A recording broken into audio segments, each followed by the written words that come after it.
Somewhere in Des Moines or San Antonio, there's a young gay person who all of a sudden realizes that she or he is gay, and that child had several options: staying in a closet, suicide, and then one day that child might open a paper and it says homosexual elected in San Francisco, and there are two new options. Harvey Milk was the first openly gay man to be elected to a public office in the United States when he became a member of the San Francisco Board of Supervisors in the 1970s. But that isn't where this story starts.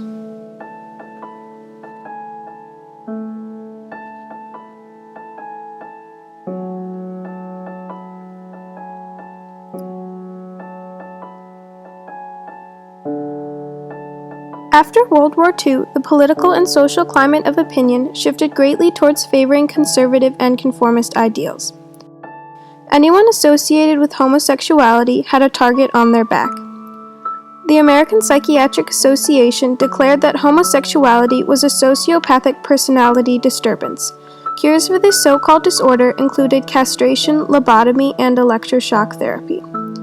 In an era where television fathers wore bow ties at home and television mothers wore dresses to cook, the moral guardians expected congruity. Lesbians and gays were viewed as unstable threats.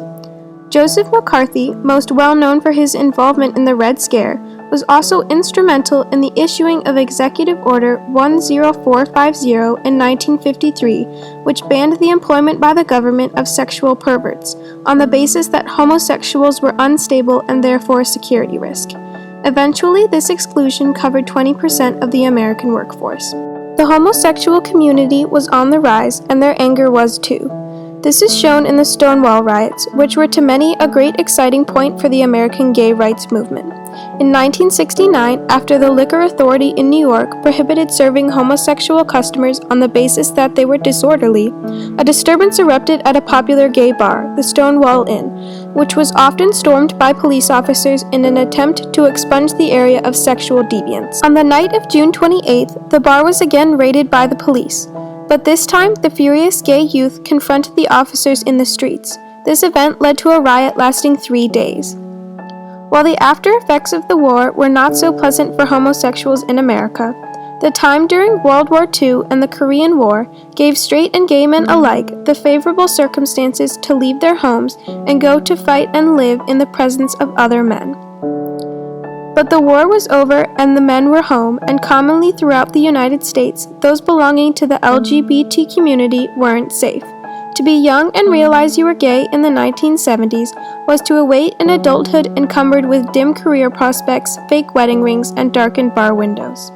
But the 1970s also brought a massive influx of gays to San Francisco. A small area called the Castro bloomed, and many gay men flocked there. San Francisco was a very tolerant place, yet gays in the area still faced massive opposition. This is where Harvey Milk started his campaign. In 1972, Harvey Milk moved to San Francisco with his significant other, Scott Smith. The two of them opened a small shop called Castro Camera. Shortly after, people from the area, old ladies to gay youths, were coming to Harvey's shop for advice. In 1973, a little after a year since Harvey had moved, the long ponytail and curly mustache-clad Milk announced his candidacy for the San Francisco Board of Supervisors. Though Milk was never a lawyer and had no experience in politics, his vast variety of past careers helped shape him into a charming, persuasive candidate. He was exploring a new area of politics, not untouched, but not stable. It was the first serious attempt for such a thing in history. Harvey gained quite a bit of support. He even got a press release. A very big deal considering he had a difficult time finding a media supporter because of his sexual orientation. Though it wasn't enough to get him a seat, Harvey fared much better than was expected of someone with so little money and recognition. For the 1975 election, to increase his credibility, Harvey cleaned up. He cut his hair, stopped smoking marijuana, and discontinued visiting gay bathhouses. He also aided President of the California State Senate, George Moscone, in running for mayor, who in return supported Milk. His list of endorsements grew, and so did his chances, but Harvey, along with 5 other possibilities, had to beat at least one of the 6 members up for re-election. Unfortunately, Harvey came in 7th. In 1976, the Harvey versus the Machine campaign was announced. This time, Harvey was going for the 16th Assembly District, but again he came in short. But this wasn't the end for him, because he demanded to be recognized. In 1977, Harvey again ran for the Board of Supervisors, and this time it was made feasible by the fact that the districts now elected their own supervisors. On November 8, 1977, Harvey Milk had finally done it. He was elected supervisor for District 5. Milk finally had his chance. First, he would change San Francisco, and things could only go up from there. Milk's ambitious reform agenda didn't only include the gay community. He worked to improve low-cost housing, tax codes, daycare centers, and the strength and safety of neighborhoods. Harvey Milk started simple with a bill called the Pooper Scooper Law that required dog owners to pick up their pets' excrement. He threw his support behind this bill to show that he was like any other supervisor and to help with a real problem. From there, he went bigger, a bill outlawing sexual orientation discrimination. It took a lot of persuasion, but it passed with only one vote against it, from Supervisor Dan White. This showed that the political power of gays was rising. It was also a fantastic win for the homosexual community. The bill was enthusiastically signed by Mayor Moscone and Harvey Milk. In the summer of '78, attendance at the Gay Freedom Day Parade and the Gay Pride March ballooned.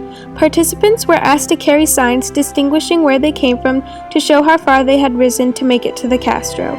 The greatest triumph for Milk was defeating Proposition 6, otherwise known as the Briggs Initiative, because it was proposed by John Briggs.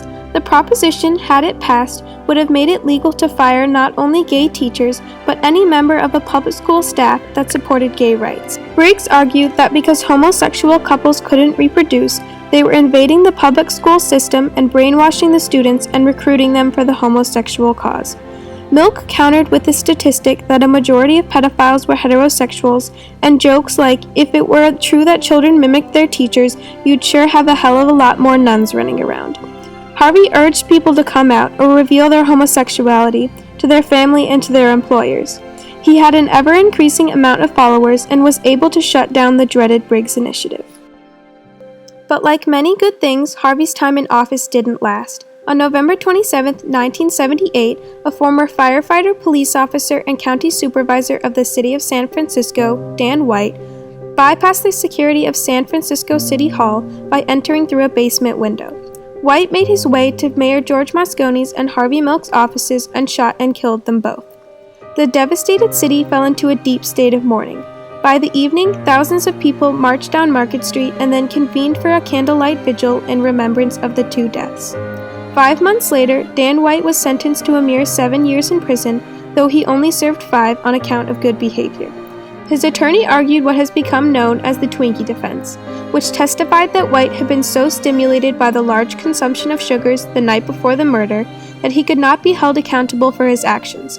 On May 22, 1979, the day of the verdict, the White Nights riots erupted between the LGBT community of San Francisco and the local police.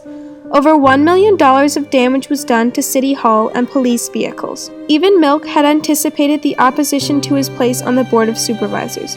He had recorded a specific will to be played had he been assassinated. This is to be played only in the event of my death by assassination. Milk's death magnified his fame and his legacy, yet his actions and his message deserve a place in history all the same. He left a great impact on the American gay rights movement and the opportunities for gays and lesbians in politics. He spread tolerance and the value of equality for the LGBT community. Since Harvey Milk's death in 1978, all 50 United States have had a gay person hold a public office position, and in the past summer, the Supreme Court of the United States legalized gay marriage in America. Milk was not only a champion for the homosexual cause, but he worked for all individuals, and he helped those who had trouble speaking out find a voice. In 2009, Barack Obama awarded Harvey Milk the Presidential Medal of Freedom for his contributions to the gay rights movement. Many people have captured his story in books, movies, plays, operas, memorials, schools, and even a holiday. So everyone should take a moment on May 22nd, Harvey Milk Day, to remember all the things this man not only stood for, but died for. And you, you've got to give him hope.